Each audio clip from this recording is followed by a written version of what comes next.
Assalamualaikum warahmatullahi wabarakatuh. Salam sejahtera bagi kita semua. Perkenalkan, nama saya Muhammad Ramdhani.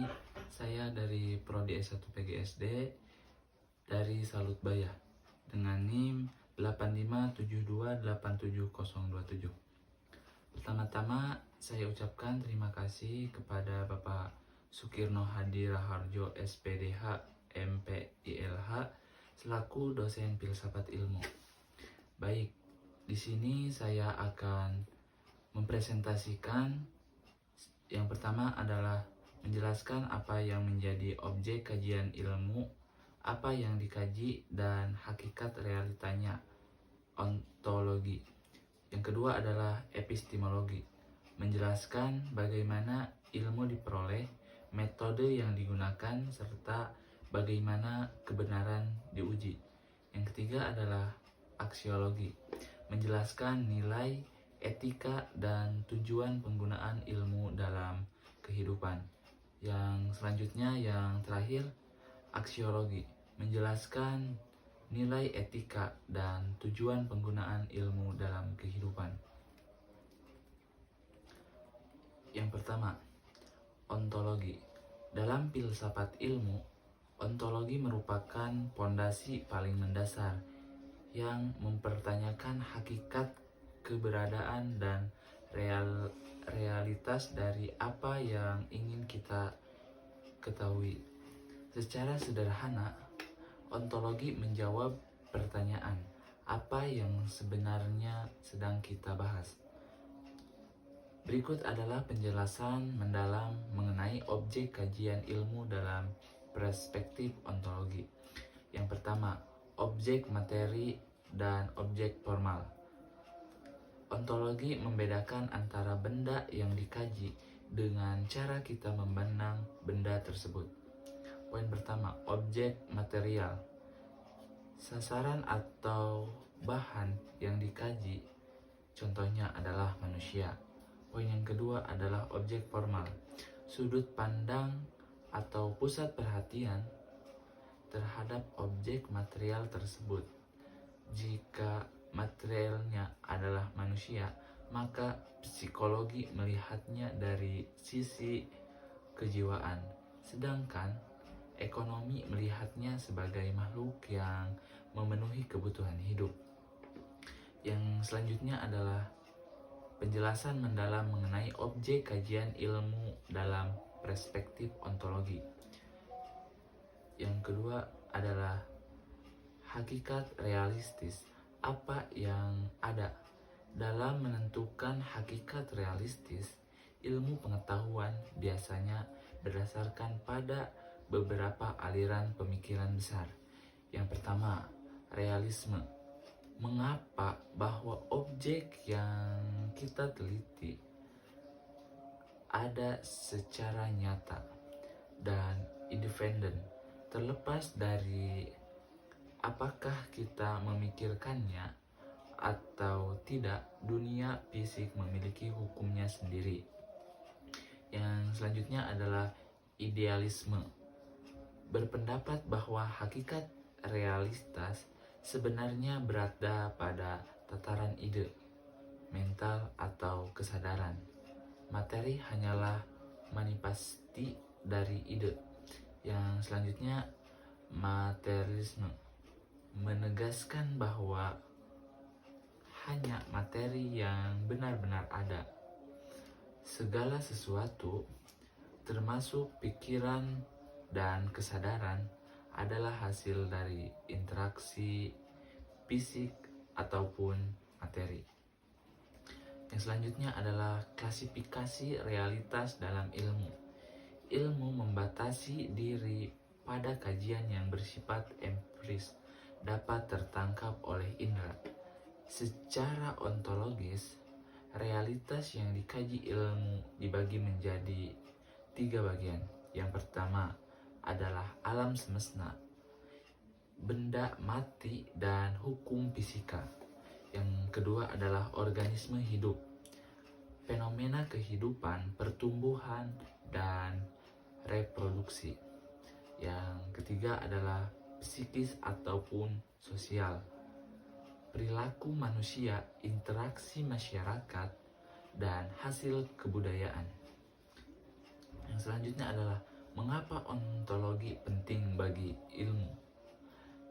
Tanpa landasan ontologi, seorang ilmuwan tidak akan tahu batas-batas wilayah penelitiannya. Ontologi membantu kita untuk yang pertama adalah menentukan asumsi dasar tentang realitas. Misal, apakah alam semesta ini teratur atau acak. Yang kedua adalah menghindari kekacauan antara satu cabang ilmu dengan ilmu yang lainnya. Yang ketiga adalah memahami apakah suatu itu nyata atau sekedar konstruksi pikiran manusia. Yang selanjutnya adalah epistemologi.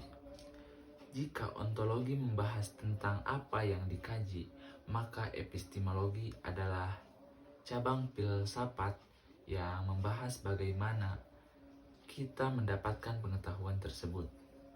Epistemologi berfungsi sebagai kompas bagi para ilmuwan untuk menentukan apa sebuah pernyataan dapat dikategorikan sebagai ilmu atau sekedar opini. Yang pertama adalah sumber pengetahuan. Bagaimana ilmu diperoleh? Manusia menggunakan berbagai instrumen untuk menangkap kebenaran. Secara garis besar terdapat dua aliran utama. Yang pertama adalah rasionalisme, menekankan pada kekuatan dan logika. Pengetahuan dianggap sah jika masuk akal secara deduktif, bahkan tanpa bukti fisik sekalipun. Yang kedua adalah empirisme, menekankan pada pengalaman indriawi. Pengetahuan dianggap nyata jika bisa dilihat, didengar ataupun dirasakan. Bukti fisik adalah segalanya. Yang kedua adalah metode ilmiah, prosedur yang digunakan untuk menjabatani peradaban antara rasionalisme dan empirisme. Ilmu modern menggunakan metode ilmiah. Ini adalah prosedur sistematis yang umumnya mengikuti alur. Yang pertama, observasi, mengamati fenomena atau masalah. Yang kedua adalah hipotesis, membuat dengan sementara berdasarkan teori yang ada. Yang ketiga adalah eksperimen ataupun uji coba, melakukan pengujian untuk mengumpulkan data. Yang keempat dan yang terakhir, verifikasi, menganalisis apakah data mendukung atau menolak hipotesis. Bagian ketiga, kriteria kebenaran. Bagaimana kebenaran diuji? Bagaimana kita tahu bahwa hasil dari metode tersebut adalah benar? Dalam filsafat ilmu, bagaimana kita pengujian kebenaran? Yang pertama adalah teori korespondensi. Suatu pernyataan dianggap benar jika suatu fakta di lapangan. Contohnya, hujan turun benar jika di luar memang sedang basah. Yang selanjutnya, teori koherensi. Suatu pernyataan dianggap benar jika tidak bertentangan dengan pernyataan-pernyataan sebelumnya yang sudah terbukti benar. Logika matematika sangat bergantung pada teori ini. Yang selanjutnya adalah teori pragmatis. Suatu pernyataan dianggap benar jika memiliki kegunaan praktis dalam kehidupan manusia atau dapat memecahkan suatu masalah. Yang selanjutnya adalah aksiologi. Setelah kita memahami apa yang dikaji ontologi dan bagaimana cara kita mengkajinya epistemologi, aksiologi hadir untuk menjawab pertanyaan yang paling krusial bagi kemanusiaan. Untuk apa ilmu tersebut digunakan? Itu adalah menjadi sebuah pertanyaan. Aksiologi adalah cabang ilmu filsafat yang mempelajari hakikat nilai etika dan estetika yang berkaitan dengan kegunaan ilmu pengetahuan. Yang pertama, hakikat nilai dalam ilmu. Dalam aksiologi, ilmu pengetahuan tidak dipandang sebagai suatu yang netral. Secara mutlak, terdapat perdebatan mengenai posisi ilmu terhadap nilai. Yang pertama adalah bebas nilai atau value free. Pandangan bahwa ilmu harus murni, objektif, dan tidak boleh terikat oleh nilai-nilai luar. Ilmuwan hanya bertugas menemukan kebenaran, terlepas dari apakah kebenaran itu akan digunakan untuk kebaikan ataupun digunakan untuk keburukan. Yang selanjutnya adalah terikat nilai, value bound. Pandangan bahwa ilmu sejak awal tidak bisa terlepas dari nilai. Pemilihan topik penelitian hingga penerapan hasil harus mempertimbangkan norma-norma kemanusiaan di lingkungan tersebut. Yang kedua adalah etika keilmuan. Etika adalah inti dari aksiologi. Ia mengatur perilaku ilmuwan dalam proses pencarian dan penerapan ilmu. Komponen utamanya meliputi yang pertama adalah tanggung jawab moral.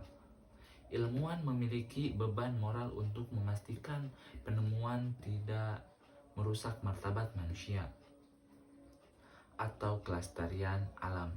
Yang selanjutnya adalah integritas akademik. Kejujuran dalam melaporkan data, mengakui karya orang lain, anti plagiatisme, dan keterbukaan terhadap kritik orang lain.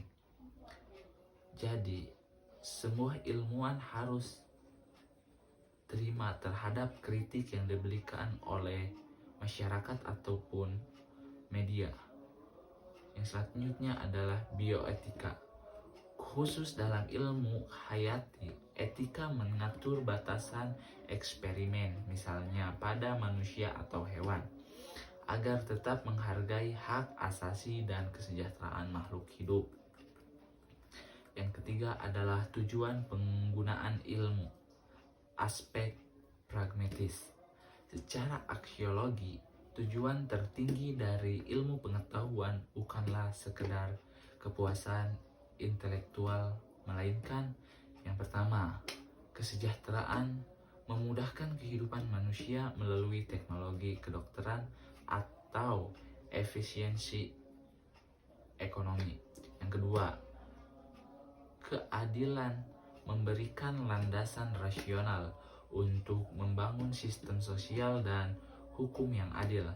Yang ketiga adalah kelestarian, memastikan bahwa kemajuan manusia tidak menghancurkan ekosistem yang menopang kehidupan itu sendiri. Yang terakhir adalah hubungan ketiga tersebut. Ketiga pilar tersebut, ontologi, epistemologi maupun aksiologi, bukanlah elemen yang berdiri sendiri-sendiri. Mereka bekerja seperti sistem saraf dalam tubuh pengetahuan. Jika satu bagian hilang, maka struktur ilmu tersebut akan runtuh atau kehilangan arah. Keterkaitan ketiganya memastikan bahwa ilmu pengetahuan bersikap logis, masuk akal secara ontologi, terbukti valid secara epistemologi, dan bermanfaat etis secara aksiologi. Ilmu yang hanya kuat di satu sisi akan mengalami ketimpangan. Baik, mungkin cukup sekian yang dapat saya sampaikan. Kurang lebihnya saya mohon maaf. Billahi taufiq wal hidayah. Wassalamualaikum warahmatullahi wabarakatuh.